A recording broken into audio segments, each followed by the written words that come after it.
I'm Brian. And I'm Rob, and we're from Elias. And you're watching the 24-hour podcast. T-minus 4, 3, 2, 1. Following is a 24 hours podcast.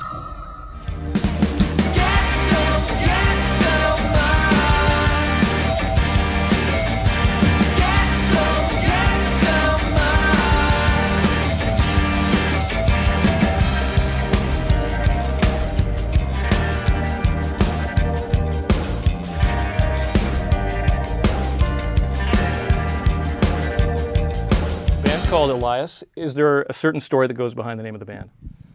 Well, it's just a name that's been kicking around kind of for a long time, and I mean there is a story behind it. It's kind of a mystery. It's just something I've always wanted to call a band, and it's taken from a movie, but I'm not going to give you which movie. But it's just something we like the sound of it, and there is definitely a meaning behind it and everything. So, yeah. A meaning that will remain hidden, though.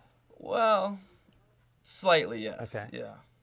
When you're looking to name a band, like, what kind of process do you go through? Like, was there a lot of other choices that were on the table that suddenly got thinned out? Well, we played, Rob and I, as this band, or this band name, in a different sort of configuration before, and then other stuff happened in between and sort of came back to it because we liked it and liked the idea for the name, and so it was kicking around from before, and we did sort of talk about a few other ideas, but this was still sort of in the forefront of everything else. Yeah, I think you can always tell what you want, what you would like to hear. So I think this name has always been kind of on the forefront for us. Now the band goes back 2005. Is that correct? Yeah. Correct. How did you hook the band up, and were you connected with each other beforehand? Yeah, Brian and myself and the bass player have been playing together for literally probably 7 years now in a bunch of different variations.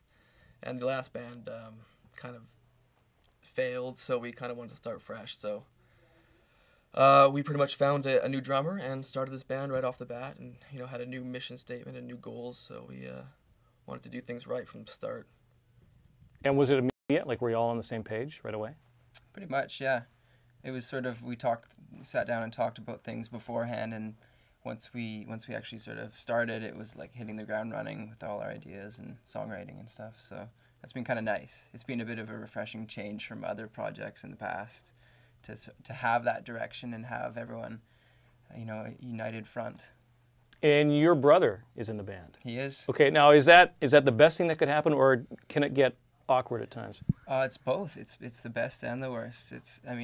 There's sort of an instant forgiveness thing with family, and that's part of it, but at the same time, it's easy to get under one another's skin, I think, and get frustrated with one another, and probably frustrate the other band members quite a bit sometimes. Yeah, Do they? Yeah, like you said, it's up and down. It's good and bad. I mean, sometimes there is stuff like brought in from outside sources that kind of conflict, but generally, because they're brothers, they always forgive each other, and it's always a smooth ending, I guess. The debut CD, which has just come out, called All We Want, what kind of time and effort went into putting this together, and how proud were you when it was released? I think we cannot be prouder. I mean, we spent so much time. It's been literally, over 2 years kind of putting together from bits and pieces in the studio, and it's just like the biggest thing off our back that it's finally done and we can put in our hands, and so it's just huge for us. When you heard the finished product, do you wish that maybe, are you sitting there going, yeah, I'm happy with that, or do you think, geez, I kind of wish we could go back in there and tweak that? You're always going to think that. I think as musicians, there's always going to be little things that you're like, oh, I wish we'd done this a little bit differently. But I think in the final analysis, you have to kind of think of it as a snapshot in time, and you have to stop fussing with it at some point and just be like, okay, here it is, take it for what it's worth. We've done a lot of work on this, and, go with it, run with it. So that's what this is now for us. Where do you draw your musical influences from? Like, what was in the house when you were a kid growing up? Oh, geez. In the house when we were growing up, a lot of British influenced stuff. I mean, stuff in the 80s like Dire Straits and Roxy Music. I mean, that's kind of what was around. Obviously the Beatles. Yeah. I mean, I think we've all kind of stuck to a British sounding roots background, be it from the 80s or 90s or even now. So there's always that kind of classic British pop band stuff that was always around. Now, is it important when you're in a band that you all sort of have the same musical influences, or is it actually better if you bring a different, say, set of style of music you're into than what the other band members have?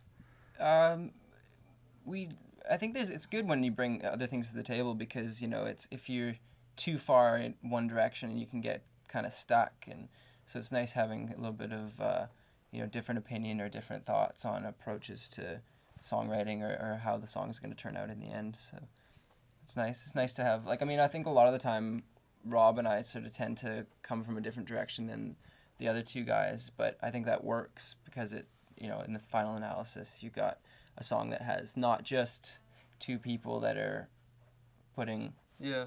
I don't know. I know what you mean. The thing is, we've all had like the same core, like we all like and love these few core bands. So I mean, having that, and we all branch out in like different aspects of newer music and stuff, but we all kind of come back to the same old classics and everything. So we're all pretty much on board for that. How does the songwriting process work? I mean, can it be democratic, or does ultimately somebody sort of have to sort of do a bit of dictatoring? Geez, that's a tough one. It's back and forth again. Right. I mean, sometimes it's all four of us, equal say, equal parts, and we all just kind of come up with something on the fly, or sometimes it's, you know, one person will bring in a core idea, and so I guess they kind of might have a little bit more say almost where they want to see their original vision, kind of which direction it kind of wants to go and stuff like that. So it really depends on each song.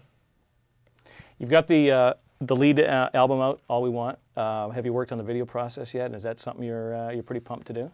The music video process? Music video. Yeah, we've done one for an old song, so we got to start on stuff for this one, and Right. It's kind of in the works right now, but yeah, something should be coming along soon, I think. Yeah, excited to kind of do something creative and put the song in a good light with a new video and stuff.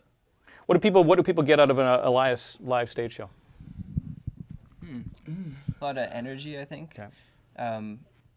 I mean, we try to sort of translate that energy into the recordings, but it's hard to do that because, I mean, when we're on stage, you sort of are feeling the music a lot more, and you wanna get up and move around, and you know, there's a lot of sort of sweat and running around and energy, and It's pretty loud. We have Yeah. a very, very loud drummer, so Mhm. that usually kind of makes us want to play a little louder too. So it gets pretty loud sometimes, which is good. And do you find that it's really been a big help to have something like MySpace or Facebook or the internet just in general to help establish a band and gain a fan base? Well, for sure. I think MySpace has been one of the best, you know, inventions for musicians in the past, 20, 30 years. It's just unbelievable how much exposure and how much people can be introduced to your music, just by one, artist page. It's great. The album is out. It's called All We Want. Elias, nice meeting you, and best of luck with it. Thank you very much. Thank you very much. Thank you. 24hours.ca